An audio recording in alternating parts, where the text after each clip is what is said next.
Woody Page, Pablo Torre, Clinton Yates, great to have you here. Gambling is legal now, right? So why is everybody still doing the wink, wink, wink? This is an important play to some homes. This is the only exciting thing from last night.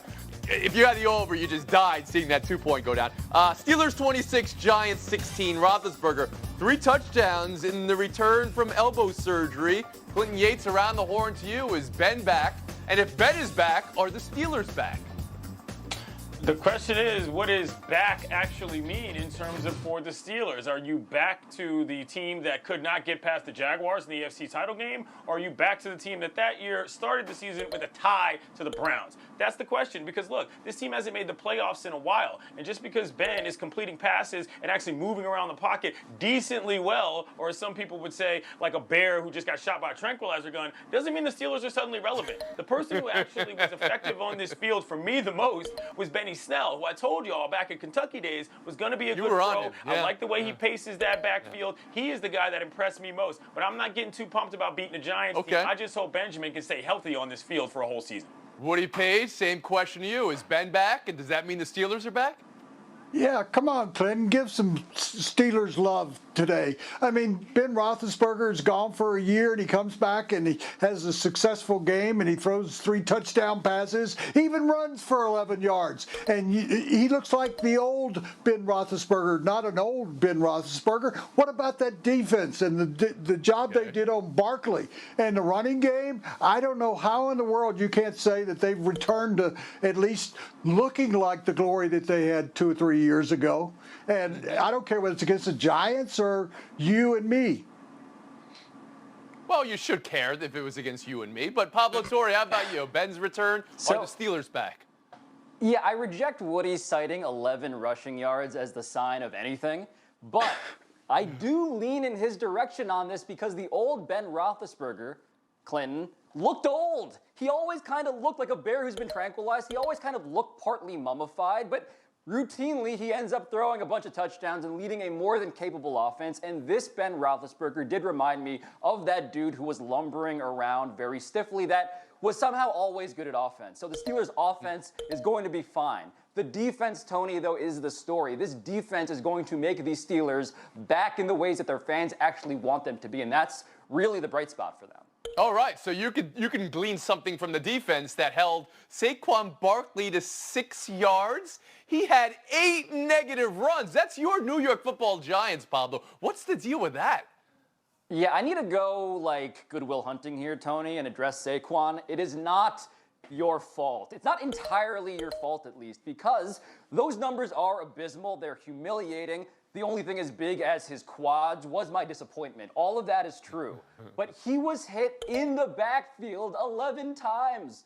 The Steelers defense, they were subletting an apartment in the Giants' backfield. And if the offensive line of the Giants is going to be like that, this is a larger problem plaguing this team that's going to undermine how good Saquon is and could be. Clinton, what did you say from the Giants? The Giants look like a team that still has to figure out what they're doing. I mean, Jones is, every single time he progresses, he does something that makes you so angry that even as a non-Giants fan, you want to leave the field. They got a 13-play drive and then just throws the ball up recklessly. And you think, is there going to be any progression here from an in-game standpoint? I'm not that worried about it if I'm a Giants fan because, hello, they didn't play any preseason games, and we know what kind of season he's coming off of last year. But it doesn't look good right now. Woody Page? Yeah, Clint sounds like Alfred E. Newman. What? Me worry? I'd be worried if I was a Giants fan. Jason Garrett comes in there. He was with the best rushing running back in the league in Elliott, and now he comes to another one. Doesn't he bring anything from what he found out in Dallas with Elliott? I didn't see anything novel out of what the offensive coordinator was doing. And Daniel Jones on that second interception when he threw that balloon that could have been intercepted by four Steelers, is he seeing ghosts again? I'd be very scared if I was a Giants fan. Well, here's the thing on Saquon Barkley. You've seen it before. Guys have had historically terrible games. I remember Barry Sanders once was about this. He may have been in negative in a playoff game before. It happens to the best. But to start a season like that is just such a gut punch. We'll move on. Let's talk about the start of the season for your Denver Broncos, Woody Page. And how they closed out this game and didn't call a timeout. What was up with this? So this was the Gostkowski miss make game. Vic Fangio not icing Gostkowski, not using timeouts before that, the whole minute before. Broncos could have got the ball back with a minute left. Instead, 17 seconds was all they had to try to come back and win this game. Fangio defended his time management after the game, but what you just said as you sat down, he kind of walked that back today in his availability with you. So let me ask you this. Did Fangio blow this game for Denver? Oh, absolutely. I remember asking him about a week and a half ago what he had learned from being a rookie coach on the sideline to this year. And he said because of all the offseason problems, he didn't really think there was many changes whatsoever. Well, he's right. There weren't any changes. They lost 3 games in the last 30 seconds last year in similar situations and did it once again. He left the stadium with his hands and 2 timeouts in his pocket. This morning he said, well, maybe I should have called that timeout after at about the 1:20 mark, and he didn't do it. And so I think the coach has to accept the blame, and he didn't do it last night, but now he is. And if that's what he's going to be like the rest of the year, he's going to have some serious problems keeping his job for a 3rd year, like Vance Joseph did when he was here. He lost it after 2. Yates?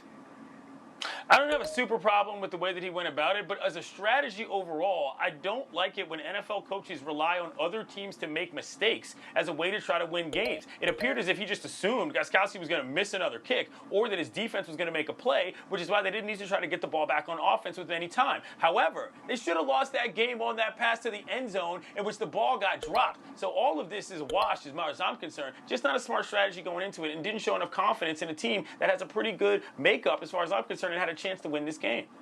Pablo? And there's another mistake that Fangio made, Tony. Remember, this is Mile High, right? The thin air. They have a kicker who hit a 73-yard field goal, albeit in practice. They were 74 yards away. So you would have tried by foot. Yes, that long kick at the end. Try. Okay. Why not? Why don't you have the one guy in the one city and the one opportunity, which it makes plausible sense, and you don't even try? That was the most heartbreaking part of it all for me. Yeah, Woody, you said no team has a home field advantage this year except for Denver, right? Because they still have the altitude. And you've seen McManus kick it from that far. Would you have tried the field goal, Woody?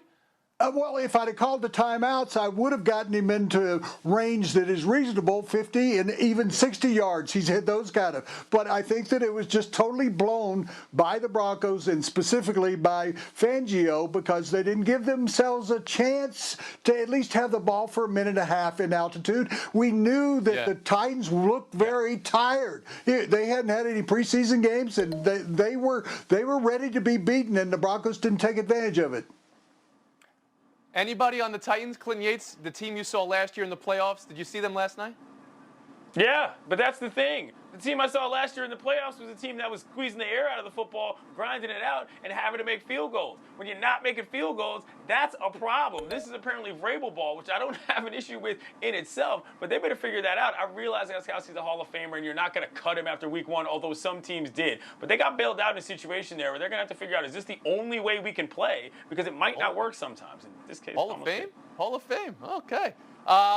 Let's move on. Woody, we just talked about your Broncos giving a game away, but the game you're watching tonight for Denver is Game 7. Let's go.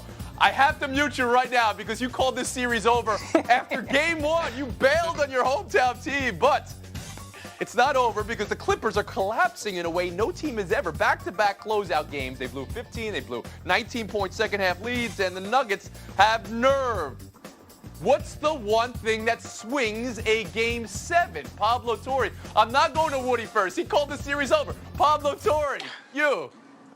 Look, the story of the Clippers should be their depth. They have all of these players who are quite good.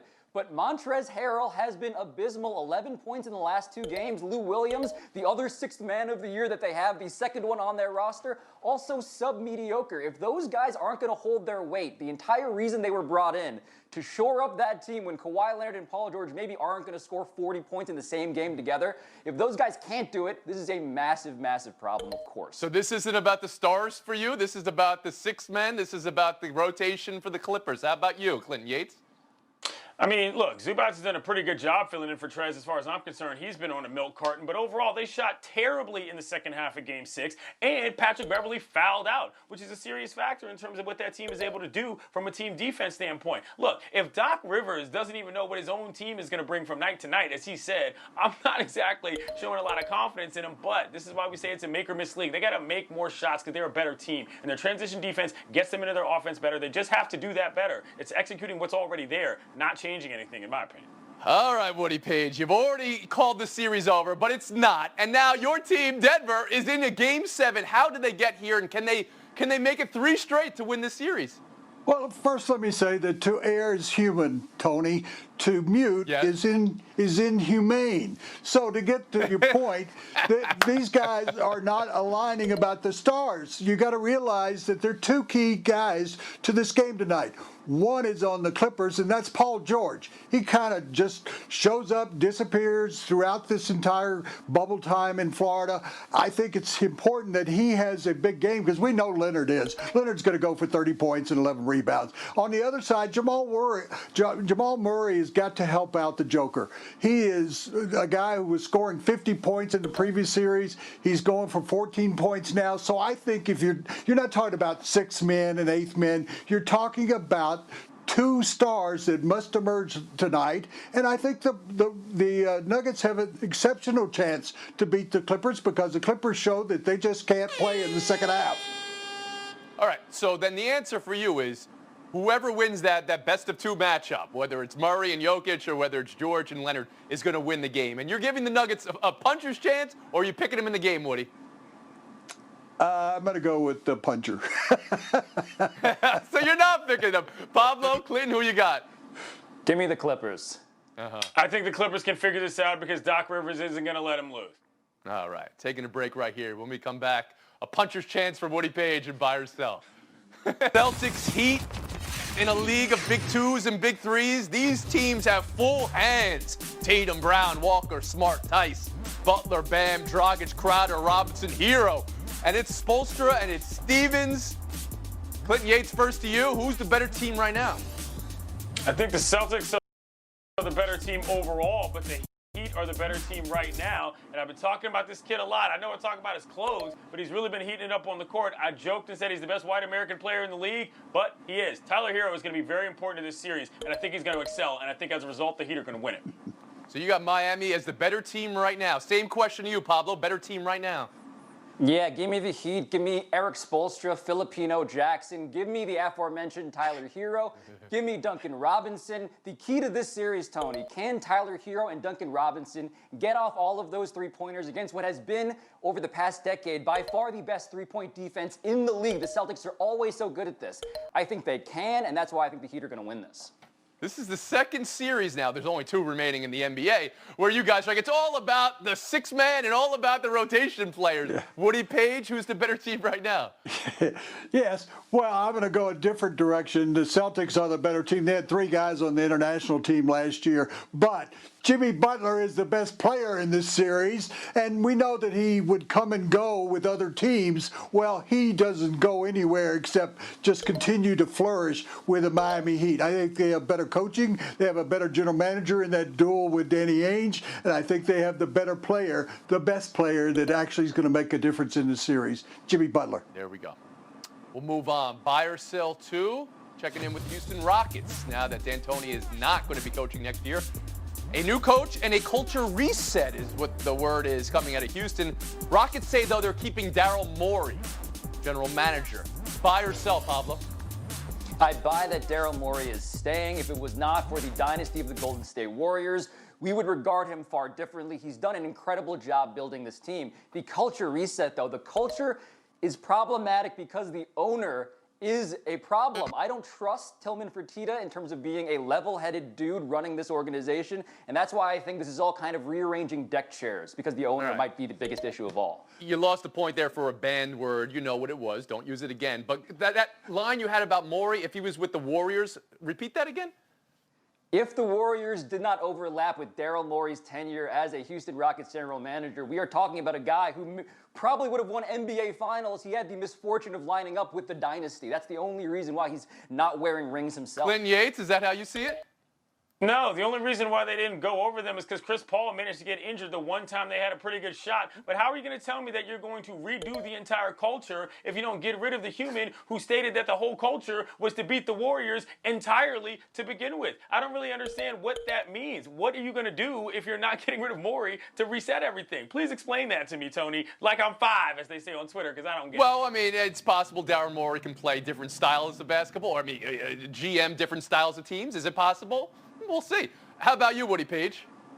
Pablo Morey has to go. I mean, you can talk about culture and how you are going to change it, but we are missing the point. We all know, because of what his comments were about China, that actually you have an opportunity now to fire him for a different reason. But you have to remember, he brought in players and they haven't won anything. They got to go away from small ball. They got to go out and find centers that actually can play there again, and they've got to get a new coach that will develop a new concept so they take advantage of Harden, or either get rid of Westbrooks or make it fit.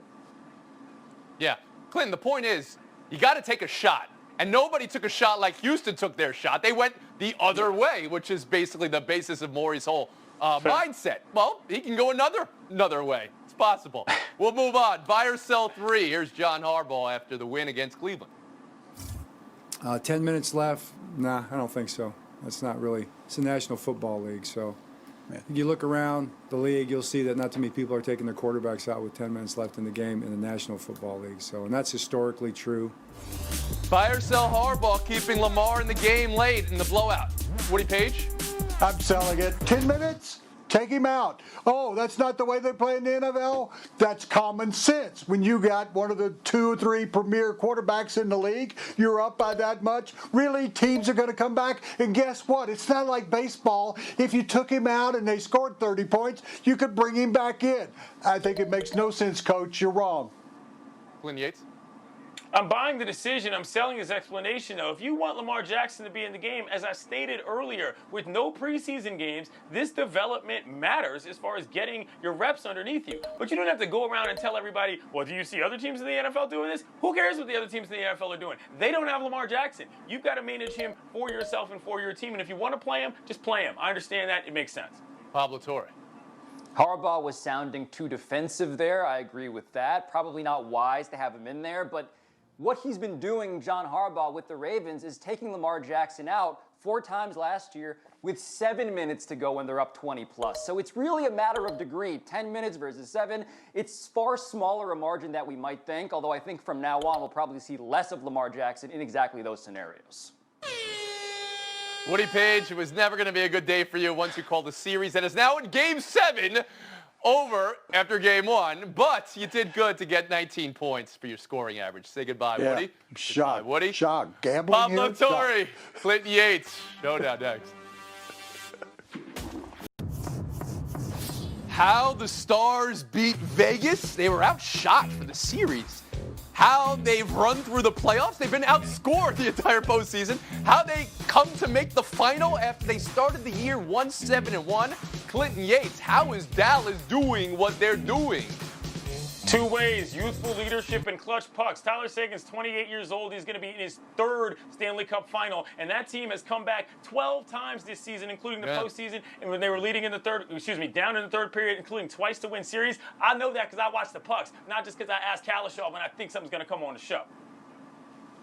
That said, I did ask Tim Kalashaw for his expert opinion, Tony, and this is what he said. I was wondering Bizarre why. combination of past their prime old guys and rookies with an interim coach running the show. Think around the horn in the early days. Also, it doesn't matter. Fairway got a run. What? It doesn't matter. Mute for Pablo Torre. If I wanted Kalashaw here, I would have Kalashaw here. I didn't know what you were doing, Clinton, there, and you just totally took out the knees of Pablo Torre. Point Yates. We'll move on. Showdown 2. Baseball looking into getting rid of champagne and beer celebrations. This is about COVID. They want players masked up and socially distanced. Does this make sense, Pablo? It does make sense. I would have recommended the Woody Page method, however, and by that I mean edibles, except apparently it's not legal in Texas. The World Series is going to be in Texas, so that's not okay, but I was hoping that that would be a solution to everyone's problems. Selling out all your colleagues here, Pablo. Go ahead, Clinton. You know, as someone that was actually in a clubhouse that had a lot of champagne last year, I realized this is not an issue at all. What is an issue, because I was at a game in which it got canceled as a result of COVID, but they kept playing the game. That's the concern, okay? What are we doing on the field? That's what I'm concerned about, not what happened. Oh, on the field, they're letting 8 teams in one league and 8 teams in another league get in. That would have been 16 champagne celebrations just for 2 months of work? I don't know about that. Clinton Yates, you've got the FaceTime. I'm here in Los Angeles County where, of course, there was a terrible situation that unfolded this week in which 2 officers were shot in their cars in the line of duty. Now, they are looking for a reward for the suspect, and there are various people who are trying to give money to that effort. For whatever reason, the Sheriff's County's office has asked LeBron Raymond James to contribute his own cash to this for reasons I will not understand. What happened to shut up and dribble? What you want LeBron to do next? Figure out Mideast peace talks? You want him to try to figure out forest fires? How many things can this one man do? It doesn't make sense. Y'all choose to be police officers. We don't choose to be black. There's a difference, yo. Figure it out. Clinton Yates, thanks for your words there, today's winner. Can I say something real quick, too? Well, I'm wearing my black shirt today because I wear it every day, because I wear the same thing every day, and nobody says anything. Nobody calls me out on it. Why? Because I'm a dude. Now imagine you're an incredible reporter making your debut on Monday Night Football, and someone mentions your wardrobe. Maria Taylor, incredible work on Monday night. That's all that matters.